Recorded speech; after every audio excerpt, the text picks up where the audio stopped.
Actually ಇದು ಮುಂಚೆ big boss ನೋಡ್ತಾ ಇದ್ರೆ ಈಗ ನಿಮ್ಮ ಯಜಮಾನ ನಡೆಸ್ಕೊತಿರುವಂತಹ ಗಿಚ್ಚಿ ನೋಡ್ತಾ ಇದ್ದೀರಾ, ಎಂಜಾಯ್ ಮಾಡ್ತಿದ್ದೀರಾ, ಹೆಂಗ್ ಅನಿಸ್ತಾ ಇದೆ ನಿಮ್ಗೆ ಬಿಗ್ ಬಾಸ್ ಕಂಟೆಸ್ಟೆಂಟ್ ಒಳಗಡೆ ಇರೋದು?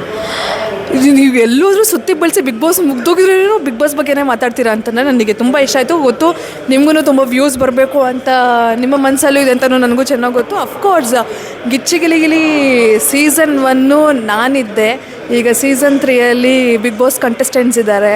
ಸೊ ಡೆಫಿನೆಟ್ಲಿ ತುಂಬ ಚೆನ್ನಾಗಿದೆ ಆ್ಯಂಡ್ ಸ್ಕಿಟ್ಸ್ ಚೆನ್ನಾಗಿದೆ ಆ್ಯಂಡ್ ಈಗ ಮೂರು ಜಡ್ಜ್ಗಳು ಬೇರೆ ಆ್ಯಂಡ್ ಅಮೇಝಿಂಗ್, ಸಖತ್ತಾಗಿದೆ. ನಮ್ಮ ಯಜಮಾನ್ರು ಎವರ್ ಗ್ರೀನ್ ರೀ. ನನ್ನ ಯಜಮಾನ್ರಿಗೆ ಇಲ್ಲಾಂದರೆ ಗಿಲಿನೇ ಇಲ್ಲ ಅಂತ ಹೇಳ್ಬೋದು.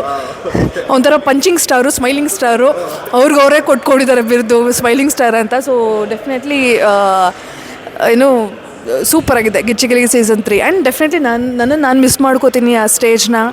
ಬಿಕಾಸ್ ಸೀಸನ್ 1 ಸಿಕ್ಕಾಪಟ್ಟೆ ಬ್ಯಾಂಗ್ ಆಗಿರೋಂಥ ಶೋ ಅದು. ಸೊ ಹಾಗಾಗಿ ಈಗ 2, 3 ಈಗ 3ನೇ ಸೀಸನು ಮಾಡ್ಕೊಂಡು ಬರ್ತಿದ್ದಾರೆ. ಆ್ಯಂಡ್ ಇದರಲ್ಲಿ ತುಕಾಲಿ ಅವರು, ಇಶಾನಿ ಅವರು, ಹಾಗೆ ಪ್ರತಾಪ್ ಅವರು, ಡ್ರೋನ್ ಪ್ರತಾಪ್ ಅವರು ಇರೋದು ಅಮೇಝಿಂಗ್ ಅಂತಲೇ ಹೇಳ್ಬೋದು. ಮೇಡಮ್, ಈ ತುಕಾಲಿ ಮತ್ತು ಅವ್ರ ಮಿಸ್ಸಸ್ ನೋಡ್ತಾ ನಿಮ್ಗೇನಾದ್ರು ಅನಿಸುತ್ತಾ? ಡೆಫಿನೆಟ್ಲಿ. ಆ್ಯಕ್ಚುಲಿ ನಾನು ನಿರಂಜನ್ ಅದನ್ನೇ ಅಂದ್ಕೊಂಡಿದ್ದು, ಏನೇಶು ನಾನು ನೀನು ನೋಡ್ದಂಗಿದೆ.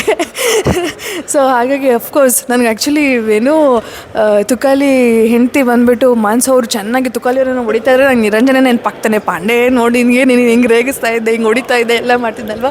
ಸೊ ಡೆಫಿನೆಟ್ಲಿ ನನ್ನನ್ನು ನಾನು ಅವರಲ್ಲಿ ನೋಡ್ಕೋತೀನಿ. Thank you ma'am, all the best. Thank you so much.